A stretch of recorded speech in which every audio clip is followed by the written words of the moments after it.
Hello and good morning to me, Carl Smith, on the Friday morning breakfast show at Teachers Talk Radio. This is Teachers Talk Radio, and you are listening live.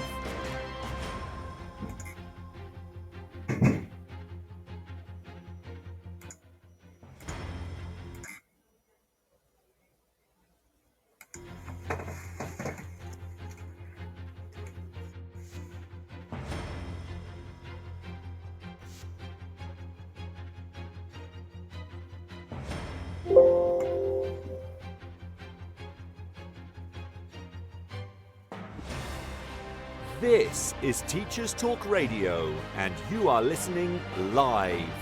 Tune in live at ttradio.org, or to join in the conversation, download the Podbean app and search Teachers Talk Radio. Follow the hashtag TTRadio. Tune in, talk it out with Teachers Talk Radio.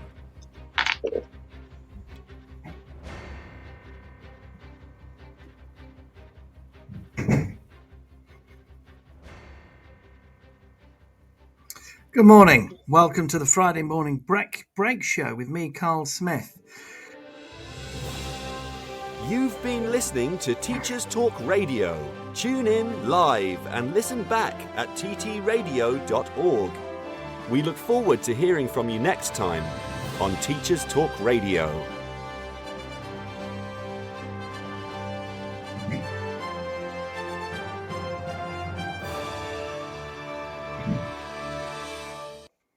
So, head teachers are like Frank Sinatra.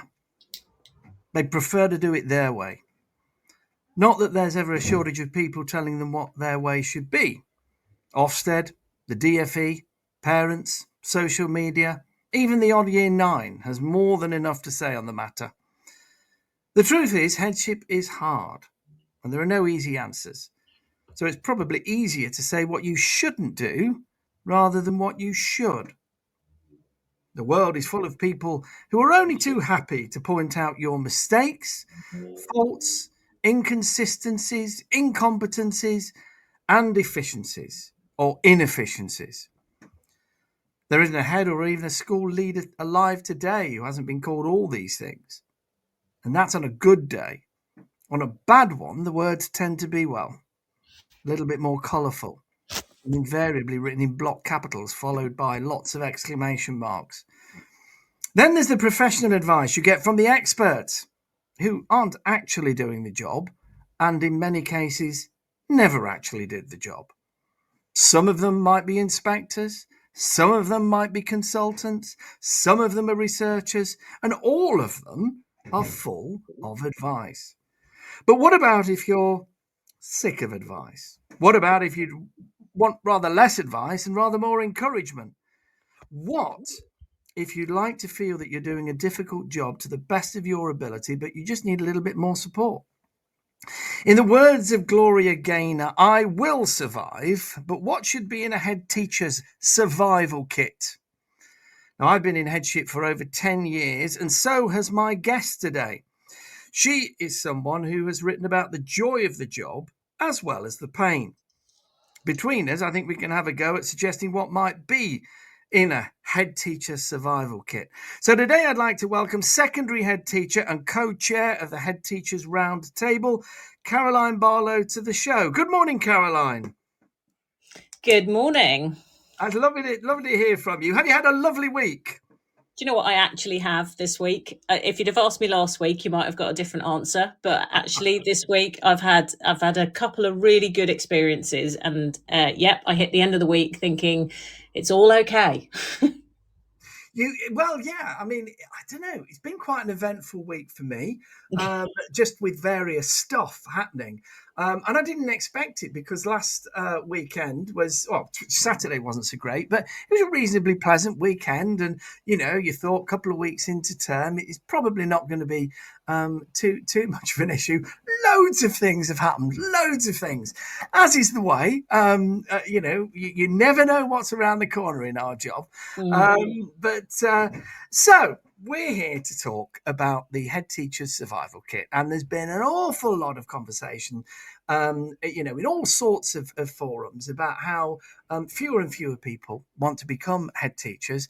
More and more head teachers are not staying in the job, and obviously we need good head teachers. We need a ready, good supply of head teachers coming through in the future.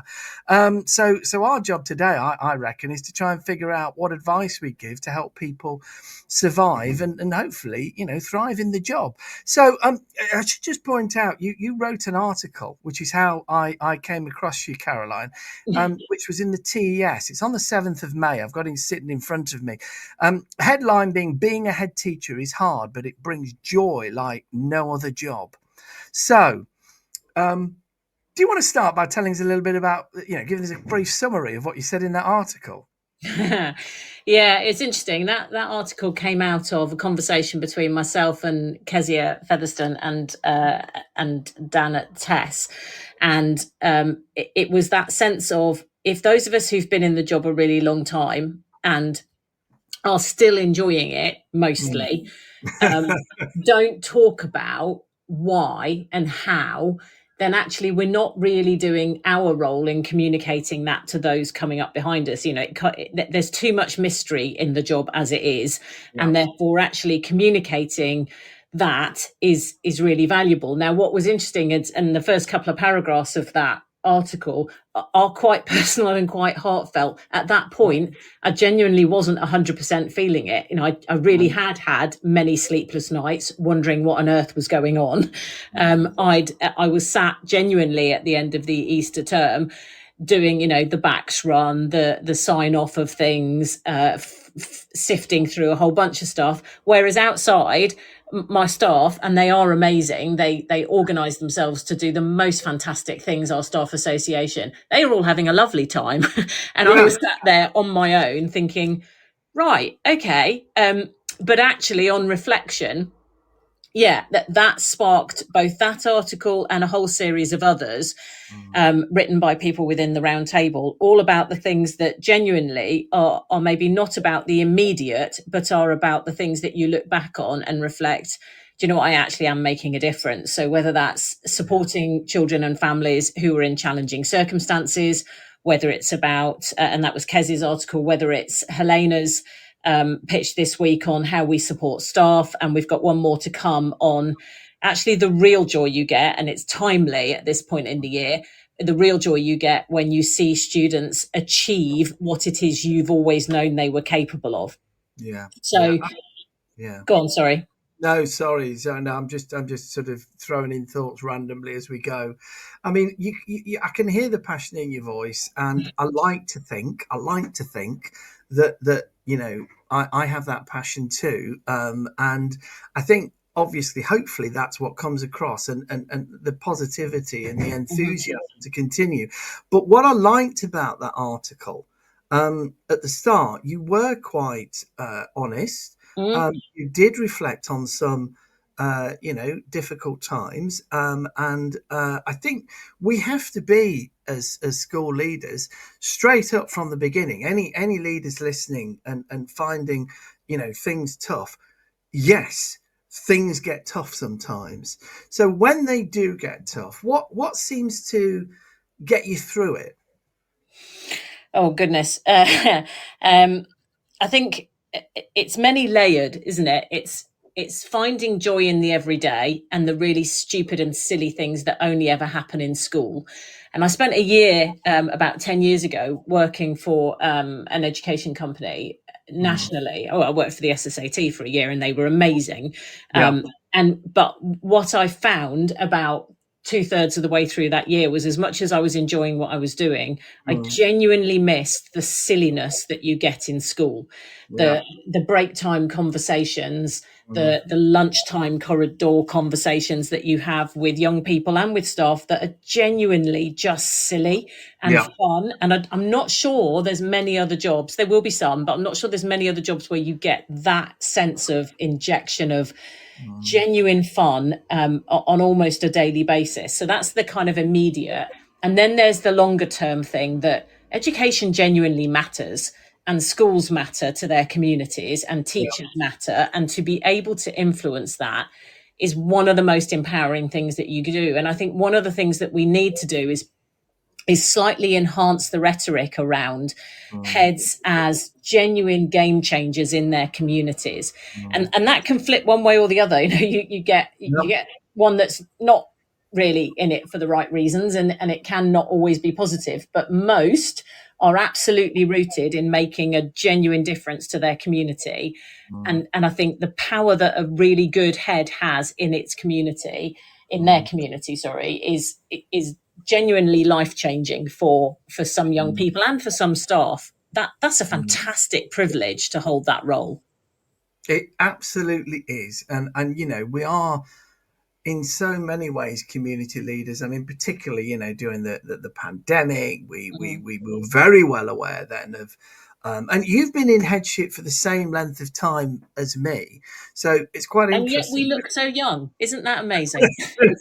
Well, yeah, I'm not sure. You may do. I'm not sure whether they'd say the same about me. But precisely, yeah. And but in terms of, therefore, the kind of events that have happened over the last 10 years, we will have had, notwithstanding any local factors, we'll have had a similar sort of, range of experiences. Yeah. And I think it's fair to say it's been an eventful time. It's certainly had its moments.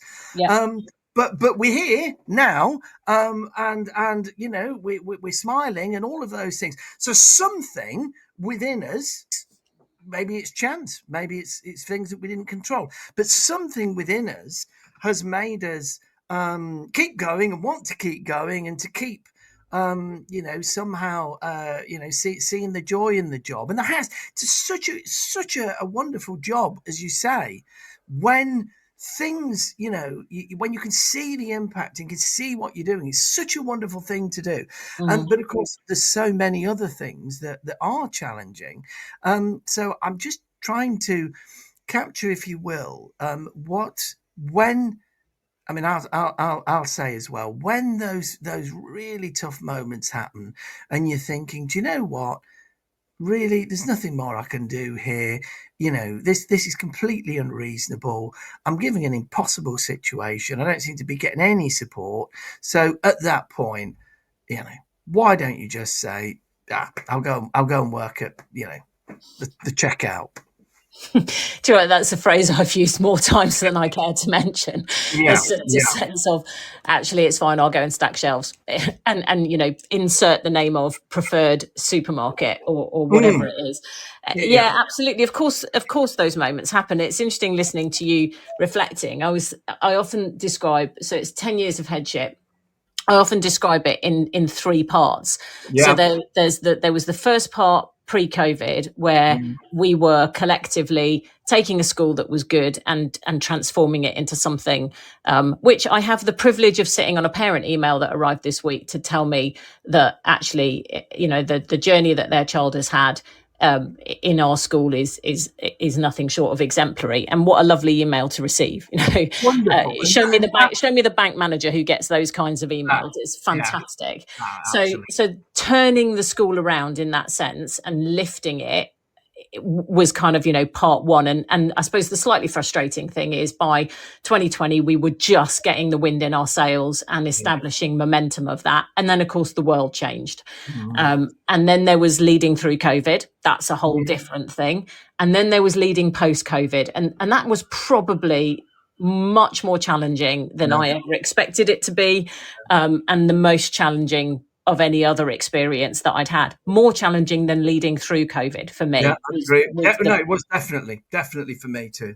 Yeah. And so in that sense, I can look back and I've always said, and I think I've gone on record saying that I took a long time to get to headship, and part of that is inbuilt societal structures, part of that is personal choice, part of that is circumstance.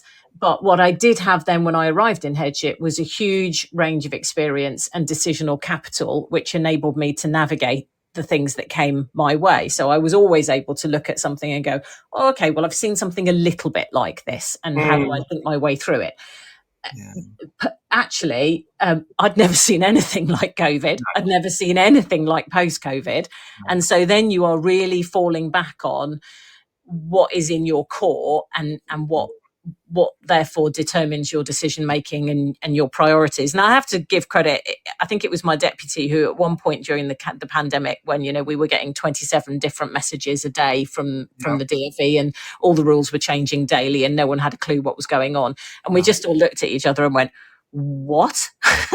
And actually, between us, I think it was him who triggered the thinking. So fair play, that he said something like, well, what we just follow our principles. We know what we're about as a school. We know what we believe in. We just follow that, and we'll make sure that we're borderline close to the rules, and we'll go from there. And in fairness, it meant that we could make decisions in advance of stuff that came out in a way that worked for our community, and that was brilliant. And that's been a really good reminder, probably, of whatever circumstance you're in, the reason you go into headship in the first place and the reason why you become passably decent at it is because you are rooted in something that means something to the community that you're serving. It means something to the people that you're working with. And as long as you stay truthful to that, then it doesn't become about chasing performance measures or your own career or kind of whatever else it is that ends up being a less than ethical motivation. It is absolutely rooted in what's best for the young people, what's best for the staff I'm working with, and that's what it keeps coming back to. It's the North Star, I suppose, isn't it? It certainly is. Have you stayed in the same school as head teacher for those 10 years, by the way? I have, despite what many people would have preferred, I'm sure. That's not true. Well, you see, the thing is, Caroline, at this point, I'm thinking this is all a bit spooky because it's just the parallels are so close. I became head a bit later than I imagined in my 30s I was going to. Various things happened in my personal circumstances, which meant that it kind of delayed things for a few years rather unexpectedly. And anyway, then, got the headship and so on. And then I've had exactly the same broad sort of experience in terms of, obviously the journey taking the school from where it was to where it can be. And also 3 phases. I mean, exactly right. So I do very much think of it that way, but it is almost 4 in a way, because that first phase, pre-pandemic, you now see as being obviously, I mean, it wasn't, but you see it as being a sort of relatively benign period in the great things, but you sort of do. And then the pandemic itself, which was bizarre in the extreme, and which nobody in their living memory had come across. There was nobody really to turn to who had any sensible, experience to draw upon with something like this. But actually, you sort of did get on with it, although it was a bit overwhelming at times. And I remember one New Year's Eve. It must have been about 2021, I think was the one. But anyway, and it was New Year's Eve, it was the one where they were still sending emails through at 8:00 in the evening on New Year's Eve, saying about everybody's got to do testing when the day they come back and da da da da. So 8:00, and then we had a power cut, and my laptop at home was running out of battery, and I'm thinking, what is this? What is going on here? And so that was all bizarre. But you sort of got on with it in a weird way because, as you say, you kind of had to make the rules up yourself, and because you felt as though you were on your own. The worst bit was actually the bit that I didn't realise was going to be the worst bit, which was the bit after the pandemic had sort of settled and we were back into school regularly and so on. And that was because you just didn't realise exactly what you were dealing with, the enormous change in the attitudes of young people and parents, which you got no navigation points to really, and that for about 18 months, 2 years, I think was the hardest thing I've done in my career, and certainly in my headship. And I think a lot of people just found that completely impossible. And then maybe we're in period 4, I don't know, but we are now at a point where things are settling a good deal, I would argue.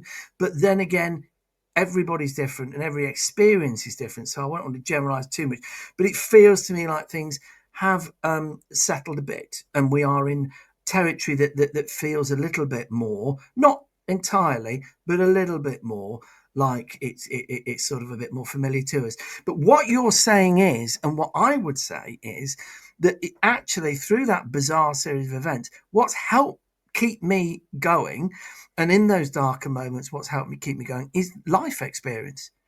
That I have had and lived enough and seen enough to have, I think, a bit of a sense of perspective, and to know there are things that it's not reasonable to beat myself up about, because actually, no, you're doing your best here. You literally couldn't have done, and it's be unreasonable for you to think that there's much more you could do here, and to be a bit kinder to yourself and be a bit less, to kind of silence that critic inside that's always telling you to be better in everything and do everything, because actually you've got to have a bit of self-care in there, and that comes with experience, I think, to a degree. And therefore, I would suggest that if you do have a choice, and obviously you don't always, being a school leader when you're that little bit older and more experienced is probably, on balance, a good thing. Would you agree? Broadly, yes, I would. I think it's about having a range of experience. And of course, everybody lives their life differently and comes to some sense of maturity at different times. I have to be really honest. I still struggle with the bit that you've just described. So I can outwardly absolutely project that sense of perspective, balance, measure. That's all fine. When the email lands in my inbox from whoever it is, whether it's a parent, whether it's a member of staff who knows pretty much how to get under my skin, it still does. It still does leave me probably for days afterwards, if not longer, thinking, well, right, okay, well, I've got this completely wrong, and I'm nowhere near what I'd need to be. I'm nowhere near what I thought I was, or what I thought I could be. Who am I fooling? All of that just kind of comes rushing back. And I think there's a lot of talk at the moment around emotional understanding and empathy and support, and people want to talk about that as the recipients of it. Yeah. I'm not sure there's a lot of conversation about people as the providers of it. No. So when you're talking about leadership, when you're talking about leaders, and headship is one of those ones where it is really exposing in that sense, whether it's your own team, whether it's your own staff, whether it's parents, whether it's students, they all have an inbuilt right to criticize. They very rarely, at times, not always, it does come, but there is much less opportunity for them to have the inbuilt tendency to provide the same kind of affirmation that they are seeking for themselves. Yeah. And I think I don't know whether I'll ever get to a point where I'm okay with that. And maybe that's just a self-recognition that is my potential Achilles heel. It doesn't mean that I can't cope with it. It doesn't mean I don't cope with it. It just means that it's more bruising than maybe it is for some other people. And I don't think others recognise that. No, I mean, it's very difficult because you can't be in somebody else's head. But No. I would say that, I mean, I don't want to give the impression, having said all of what I said, that I now, can always roll with the punches and that's all fine. And, because I can say that this week, I use the term eventful in its broadest sense without going into any specifics. There have been some times in this week where I felt absolutely, like, really, honestly, this is ridiculous. Yeah.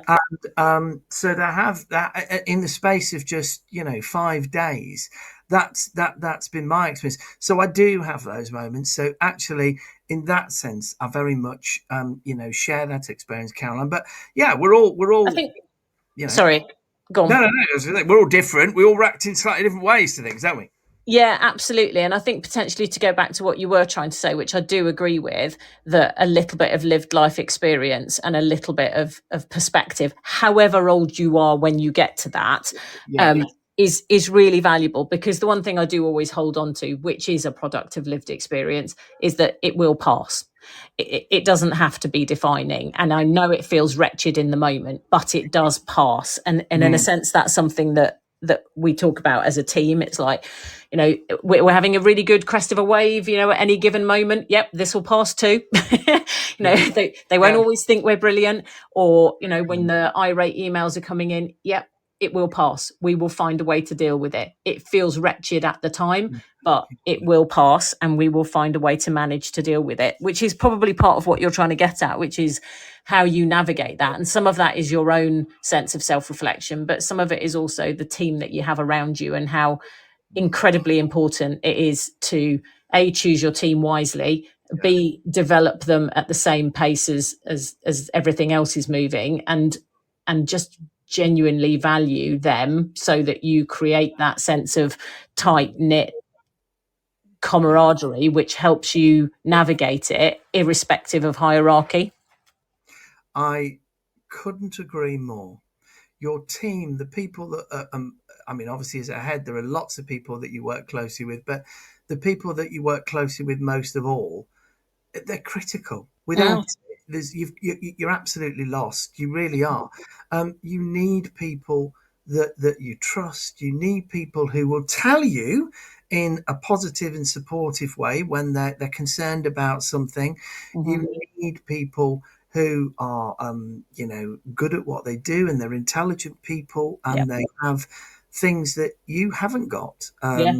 Skills and knowledge and strengths that you might not have, and you've got to have that. But that I think is easier for people when they are within reason, sort of at peace with themselves and a bit more secure, if you know what I mean. If you are very young in the job and still eager to prove a little bit to yourself as well as everybody else, then it can be more problematic, just because to a degree you might be a little bit more guarded, or not be so comfortable accepting your weaknesses and those kind of things. So I think that helps to be a bit more experienced, at least in one sense. That's not bespoke to headship, though, is it? You know, you could look at any leadership role, and that's part of how we prepare people to move and progress, isn't it? It's about actually accepting the mantle of leadership, whether it is your first TLR, whether it's a middle leadership, whether it's an assistant headship, whatever it is, and actually understanding that with that comes great responsibility, and part of that responsibility is the ability to self-reflect. Yeah, absolutely. And no, you're entirely right. It most certainly isn't exclusive to headship. Parallels with many other similar leadership positions are there.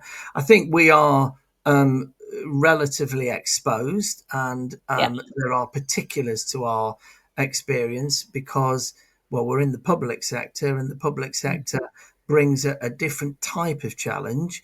And I don't know what your budget's like, and obviously we can't talk about specifics, but let's just say challenge is a word that we'd probably share at the moment on that one. And those things can obviously be extremely difficult to manage. But yeah, I mean, there are no easy answers, but I just say to people, try if you can to be kind to yourself. Not, I mean, you've got to have high standards. You've got to be driven. You've got to want to do well, because otherwise you couldn't do this. But you also need to have at least some sense of, you're only human. You are allowed to be human. There are things that are beyond your control, and there are people who are just unreasonable, and there's not an awful lot you can do about that when all said and done. So that's the thing. And maybe we should remember that when we're thinking about the people who are leading us as well. The sense of actually, most of them are actually just trying to do the best they can and are working really hard, and that doesn't often make its way into newspaper headlines. It doesn't often make its way, I don't know. I'm not being particularly targeted in this, but just as an example, pick any department, but Secretary of State does a really good job is not a headline that you're going to see, or a schools minister works really hard. Full stop. And there are most certainly, without, as you say, mentioning any names, absolutely wonderful people doing those jobs. Yeah. As well as people that might not be quite so wonderful at times, but wonderful people doing those jobs who get, it's thankless. They're devoting pretty much all of their life to doing what they do, and you do, I think, become a little bit less critical, a little bit more forgiving. If everybody were a bit more forgiving to each other, I think we get on a lot better than we are. But so many people are geared towards finding fault towards, and it's easy to do. It's interesting. Absolutely. We were talking about this only yesterday as a team, in terms of we were doing a kind of planning improvement day, and I was reflecting on something I'd heard on the radio either that morning or this week, which was around the negative feedback loops that we are constantly surrounded by, and how, if you think about the news headlines, when the bongs go or when the headlines come, no good news story hardly ever makes its way into the headlines. And then you won't get a good news story on the front page of the newspapers, unless by some coincidence one of our football teams does really well, and then there's social media on top of that. Whereas actually, potentially, and it comes back to one of the reasons why headship, probably more than any other job in education, I think, has the power to do so much good, that we have the ability to change that rhetoric and to not get caught up in it ourselves, and to challenge it when we see it, but to change the feedback loop from negative to positive is such a huge potential that we have the ability to do. And if collectively we did it, goodness me, that could be changing. Oh, it really, really could. Not just our own school community, but well beyond it. I mean, I think good news tends to happen slowly and in little bits, usually. Bad news often happens in a single event or a big thing, or a big announcement or something. So bad news is quite dramatic and feels like something that everybody then focuses on. Good news is kind of nothing to see here. It's getting better. And so on. And we're getting off education here, so I don't want to, the listeners are obviously interested in schools, but it surrounds itself in education, doesn't it? The prevalence, and it's insidious. It's like, behaviour is worse, and budgets are awful, and recruitment is dire, and this is awful, and that is awful, and it's insidious, and it affects how people feel about the profession.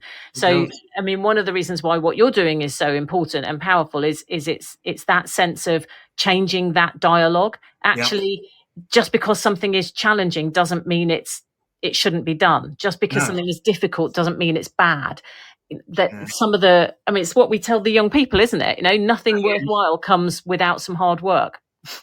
No, absolutely. Listen, Caroline, we've got to go to the news and a word from our sponsors, which will just take us a few minutes. So just hang on where you are, and then we're going to pick this back up, and there's tons and tons of things to talk about here. So just hang on. Okay.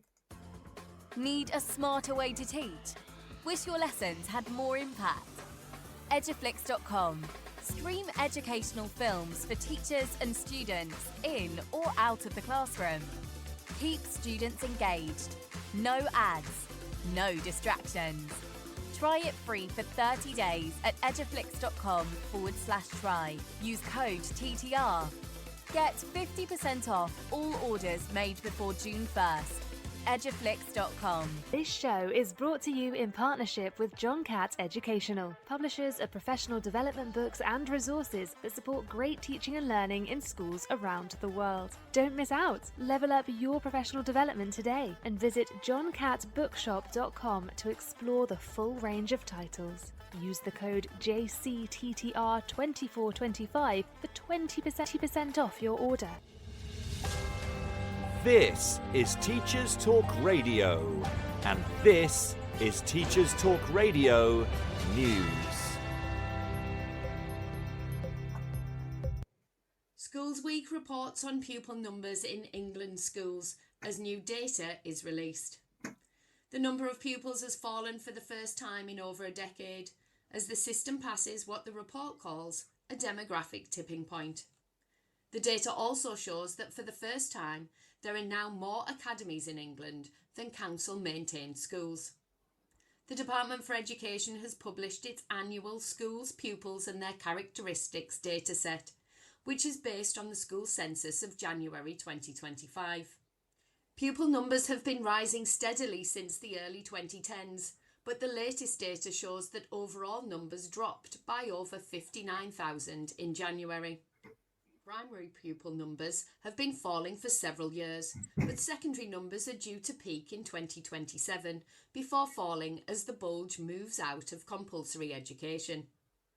The number of academies has increased from 10,640 to 11,280, and data also shows 58.4% of pupils now attend academies, up from 56.2% last year. Overall schools in England, including independent. 83% of secondary schools and 41.6% of primary schools are now academies. 49% of special schools are academies. This year, the average infant class size decreased from 26.6 pupils to 26.2, the lowest since 2009. Average class size at Key Stage 2 remained stable, with only a slight rise at secondary.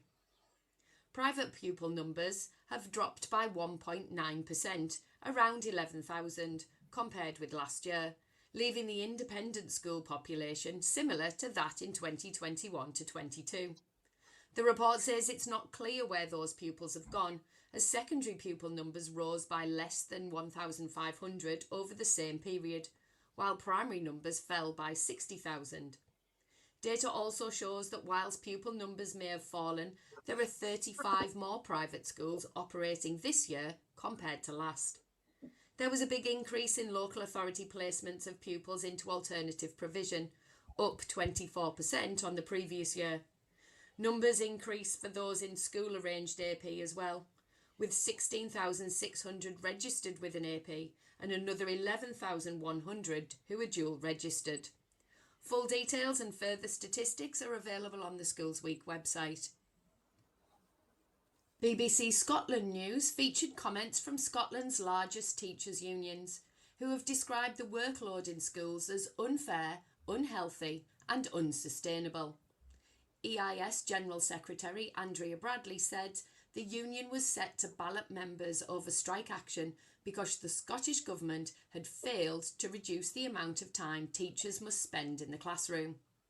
Almost 3/4 of those who took part in a union survey said they were rarely or never able to do the work, prep or marking they had been asked to do within their working week.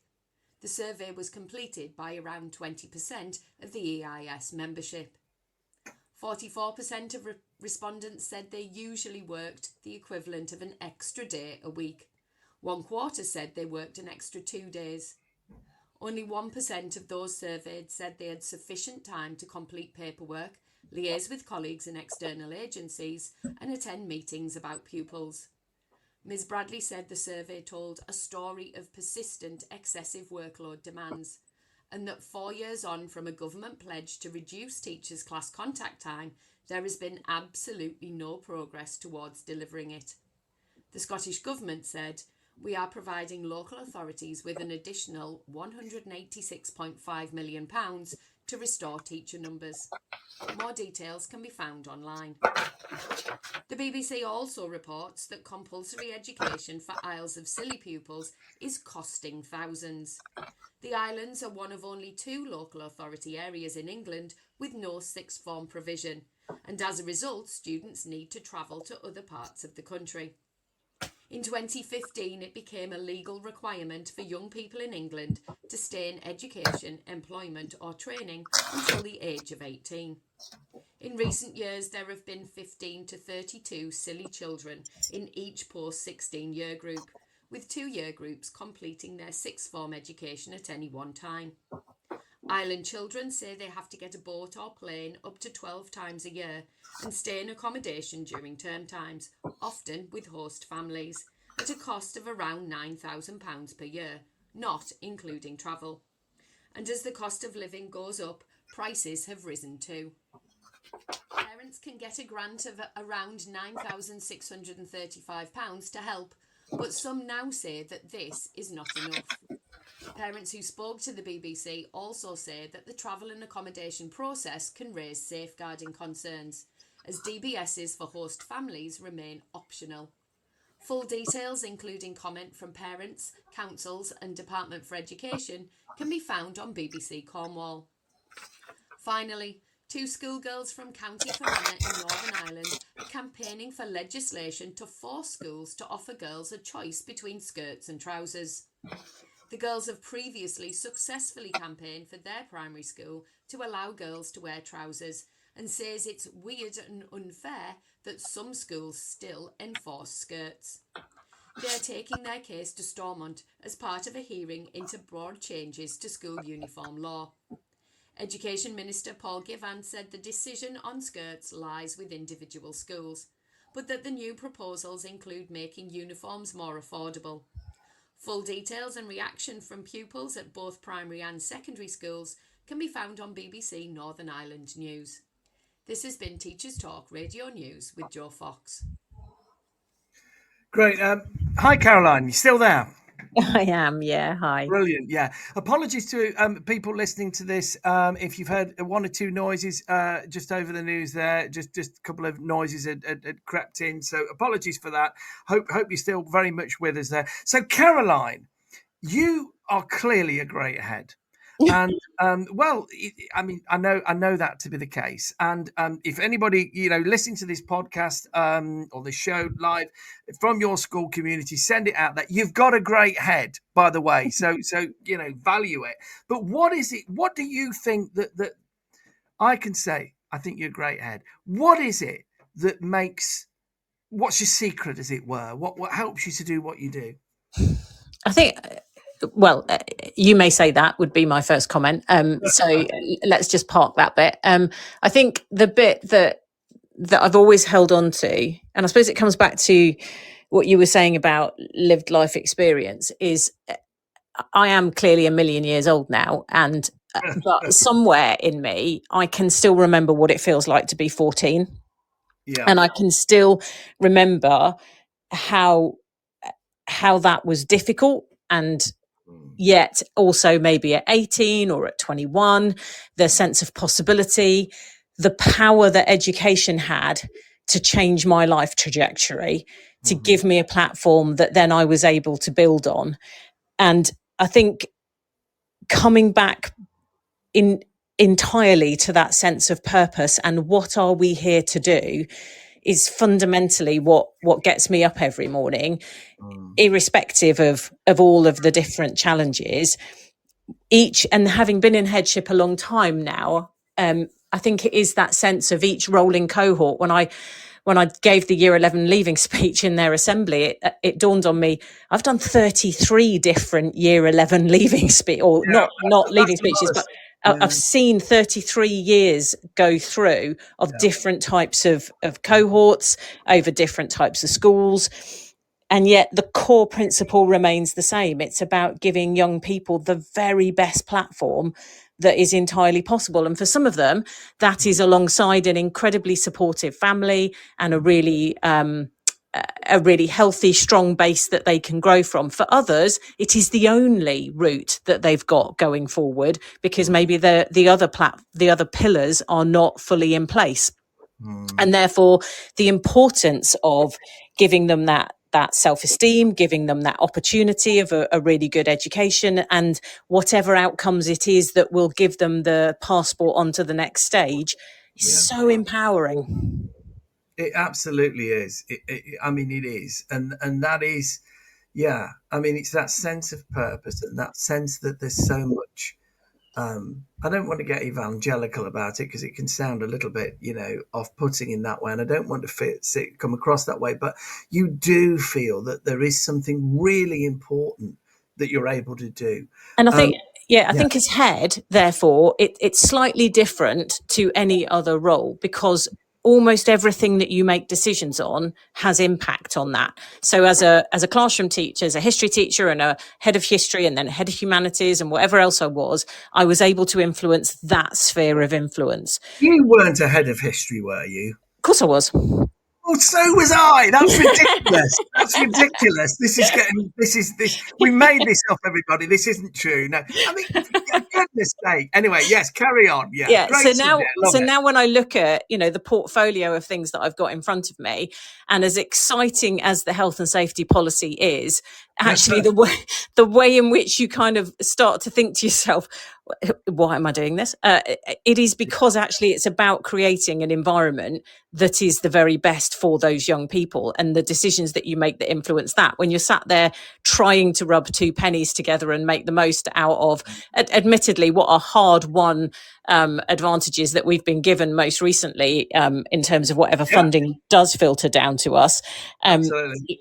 That sense of the decisions that I make around staffing, around non-teaching staff, around resourcing, I'm able to make decisions that either get it really right or get it really wrong in terms of the young people. And I'm thinking of, a number of different faces as I'm talking, and the year groups that they're in, and the choices that I'm making that have influence on them, the support that I give their staff to continue to keep getting better at what they're doing so that their experience in the classroom helps them to do all the things that we've just talked about. So in terms of headship and why headship's really important, it's because of that ability that you have to deliver, I suppose, on the principles that you think are really important. And where the magic happens is where those principles are completely aligned with the people that you're working with the community that you're serving. And actually then you've got significantly more than the sum of the individual parts. Absolutely. I mean, two things just occurred to me. One is you talk about being a million or zillion years old. I'm therefore a zillion years old and two, because I think I've been doing it 35 years. So maybe. Oh, you win. Yes, sadly, not what I want to win. But anyway, there was another thing that occurred to me when you were talking, and I'm not sure I should have said two things because I've forgotten the second thing that it is. But what I will say is yes, you definitely do feel that, and it most certainly does keep you going, and you just. You go through the day and I think sometimes we don't always realize, because you get used to doing what you do, you don't always realize the effect that you're having on everybody around you. That's not always a good thing, is it? Not always a good. No, not always a good. I would like to reserve the right to at least one grumpy day a week, but I'm not sure that works. Yeah. I tend to go with Thursdays, but it could be other days are available. But the other thing is knowing your school community. You've been in your school for 10 years as head. I've been in mine for 10 years as head, and it does actually help because you know everybody, and you people know you, and there's that, you've built that culture, and it's part of what you see around you, and I think that helps as well. Knowing your community and knowing who you work with. It's not a job you can just. I mean, I know some people do move about a lot, but and there might be good reasons for that. But generally speaking, I think having that knowledge, that domain-specific knowledge of your own community and those relationships, I think that does help a bit. What goes in your survival kit then, Caroline? What's going to go in there? So we're not including gin then, I'm assuming. Well, I mean, that gin is available. And, as are other soft drinks. Yeah, I think we started with team, didn't we? Team is fundamentally important, and I probably would. I was going to say something at the time, and then we drifted off into other directions, which were equally interesting. But I think for me, as head, it's really interesting. There's the team around you inside the school, and then there's the team beyond the school, because there will be times where you have to hold a role that requires you to distance yourself from your team. And those are the times that can feel the loneliest. So having a network of people outside of the school, wherever that comes from, and sometimes it's really hard to find that in your locality because the way our system is set up, at times we can work really collaboratively, but sometimes we are almost pitted against each other. You are, absolutely. It's a And marketplace. it's really tricky, therefore, to be genuinely open and kind of bare your soul to the people that you're then sat around a table with, trying to negotiate over different things. Yeah. So for me, other heads in other locations and a network of those has proved invaluable. And with Roundtable, I genuinely feel that we've got a network there of people who are so ethically minded, so focused on that set of core principles that we've talked about, that we share, and a sense that of everything that we've just discussed about magnifying that, about magnifying positivity, about headship, the power of a good head for its community, and genuinely just being able to kind of send a message to someone and go, oh, it's been a rubbish week. And they have the ability to pick you up, and that you're not exposing yourself then in terms of your own team or your own community. There's a sense of honesty that you can have when it isn't right in front of the day job. Yeah, they get it, and it's a safer. I know that's a bit of a cliche these days, but it's a safer space, isn't it, to sort of discuss those things. And I do think that's important.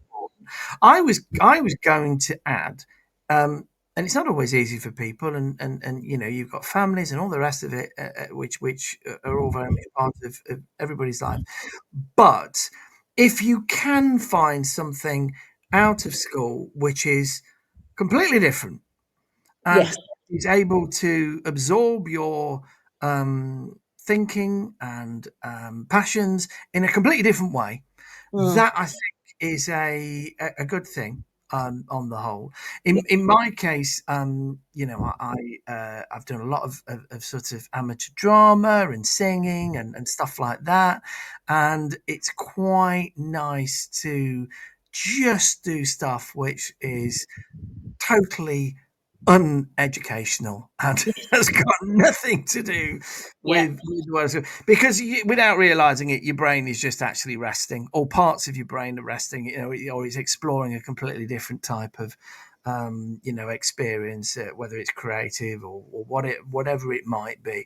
So I would say where it's possible, but I mean not everybody's in that situation or can, but I think it helps. Now we've just got to have another word from our sponsors, so if you just bear with me for a couple of minutes, and we'll look forward to hearing what they say, and then we'll be back for the rest of the show. Need a smarter way to teach? Wish your lessons had more impact? Eduflix.com. Stream educational films for teachers and students in or out of the classroom. Keep students engaged. No ads. No distractions. Try it free for 30 days at eduflix.com/try. Use code TTR. Get 50% off all orders made before June 1st. Eduflix.com. This show is brought to you in partnership with John Catt Educational, publishers of professional development books and resources that support great teaching and learning in schools around the world. Don't miss out. Level up your professional development today and visit johncattbookshop.com to explore the full range of titles. Use the code JCTTR2425 for 20% off your order. So we're back. Thank you from our sponsors there. So Caroline, last few words now. We're into the last 10 minutes of the show. So I would say that despite everything that has happened and all the challenges, I don't regret becoming a head. I think that my work has been enormously valuable and rewarding, and I therefore consider it a privilege to do what I do. Would you agree? Yeah, I absolutely would. It is definitely the best job that I've had by a country mile. I don't want to override where you might have wanted to go with this, but I think therefore we have a responsibility to pass the baton back, but to be a lot more conscious about how we pass the baton back. There are huge sections of our profession who are not reaching this level, and we're going to reach a point soon where that becomes a critical problem. So we had an article out this week, didn't we, about the difference in gender pay gap for head teachers. We know we've got a pipeline problem with leaders of diversity, and we've got to be able to reach out and make sure that we're clearing the path for those who are coming up, because at some point I intend to disappear into the sunset and go and watch the British Lions and travel a bit more and enjoy my whatever it is that I'm doing that isn't work, and we need good people, and we've got to be a lot more conscious, I think, about how we enable that to happen. Yeah, we do. And I think that's actually a very good point, well made, because we are wrapped up in the current here and now. But the truth is, we only do this for a relatively short period of our lives, and we need to make sure that we are laying the ground for the future. And the simple truth is, the pool from which we're recruiting is actually shrinking. It's not getting larger, it's shrinking. And I mean, there was some really good news over the last few weeks about how teacher recruitment seems to be steadying a bit, and retention seems to be steadying a bit, and that's incredibly welcome, after a number of years when it most definitely hasn't been. But as far as leadership level is concerned, it doesn't appear that the hemorrhage is actually slowing down much at the moment, and that very definitely we want to change. Otherwise, we hand on, the legacy would be that then there isn't the next generation coming up, or that generation is from a very small pool of people, and it doesn't reflect the whole of society, and that isn't obviously a good thing either. So I do think that's true. It's not about talking up, and it's not about just being, enthusiastic for the sake of it. It's about being honest, but it's also about saying that actually we must recognise we don't regret the decision to do what we do. We do see enormous benefits, enormous rewards and value in what we do. And yes, some people reach a point where they don't want to do it anymore, and all of us eventually reach that point where we think now we're better to do something else. But nevertheless, it's such a worthwhile thing to do, such a privilege to do, and I do want people to feel, we use the phrase survival kit, and it sounds as though it's about hanging on, and that's a sort of jokey thing. But actually, I do want to get the message across, like you very much have been saying, Caroline, that it's not about hanging on. It's about coping with rolling with the punches, as it were, coping with the downturns, but also seeing all the great, the value of all the wonderful things that you can do and all the joy that comes with that. This job should be a joy. Certainly I think it should be a joy, and not every moment of every day, but taken as a whole. And all too often the message that seems to go out is, well, it's absolutely anything but that. And of course then people hear that and they think, well, frankly, I'd rather not do that, and that would be a shame, because that's not right, is it? No, absolutely not. And I think, again, it's about being conscious of the barriers that exist, and whether those barriers are gender related or diversity related, and the intersection of all of those. I think we need to work with our governors. We need to work with locality leaders, and look at whatever national structures we've got to open the pipeline. And the more there's a sense of, you're absolutely right, of trying to change the rhetoric and show how we can thrive and show the positive purpose of what we do. But then we've also got to work consciously to open the doors very consciously to those people who have got the ability, who have got the lived experience, who have got the sense of purpose, but maybe are finding blockers in their path that are not fair and are not equitable. Yes, and there are plenty of those, and I always think the irony of school leadership, and in fact teaching generally, is that in many ways it's not particularly family friendly. For a profession that's dedicated to young people, and yes, the holidays are, I suppose, a huge plus. But in other ways, school leaders work long hours, and teachers take a lot of work home with them, and that means that at times people say, I can't juggle these things; it's too much, and then they make decisions to not continue. And we have to, as a profession, get that right, don't we? We do, but we also have to model it. There's a sense of that there are choices that we can make. There are ways in which we can work, and we can show that it is doable. It is also about having you mentioned family a while back, and I've had experience where that has not been enormously supportive and made life a lot harder. And I'm very grateful for the circumstance I find myself in now, that I don't think I could be more supported if anyone tried. I know absolutely for a fact from my children that they would have hated me being home every day and spending time with them. Sure, and mine be a would have been, fate yeah. worse than death for them.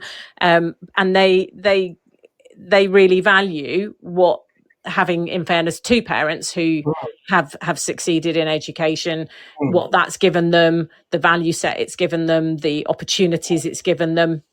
And every holiday I have been fortunate enough to travel with them. I've been at every parents' evening. I've been able to cheerlead them and support them in very meaningful ways. So it can be family friendly. And there are ways that increasingly flexible working will allow that at all levels of our profession. But again, we've got to be really conscious about it. Yeah, I think that's what it is. It's about being conscious of it and aware of that, and how important that is to people's lives, to enable people to be able to flourish with and they absolutely should be able to flourish with having a family and having professional responsibilities, and for both to coexist happily. And the parallels during this show I'm married to a teacher. We won't go into all that, but one of my three children has now become a teacher. So, how wonderful! Despite everything, she's doing. Maybe that's our book, Cole. Maybe it's flourishing and thriving as a head. Maybe that's what we should do as our ticket onwards. Sounds like a really good book. Yeah, I'd enjoy writing that. Yeah. Hold me to that. Listen, Caroline, it's been an absolute pleasure talking to you. It's just that last hour, it's just kind of flown by. I'm not really, we've just kind of chucked stuff in as we go. I hope that people listening today who are thinking, or at some point listening, I might be a school head. Do I become a school head? Do I get into school leadership? I hope that they take some heart from what they've heard, that we've been doing it for a fair old while, and here we are, and we are not just surviving, we are showing how wonderful the experience has been as well. And that's not downplaying the fact that it's not an easy thing, but then all the best things aren't, and it's a great thing to do. Thank you, Caroline. All right. Thank you so much for having me. I've loved it. No, thank you. My pleasure. I'm going to close things now. So we'll go to our final jingle. Thank you ever so much for listening. Teachers Talk Radio has loads of fantastic shows on. I do hope you manage, those of you who are listening to this today, to catch some of the other shows that are going on. So please do tune in. And my show on Friday morning break will be on again in 2 weeks' time. So thanks for listening, and have a lovely weekend. All right, bye-bye.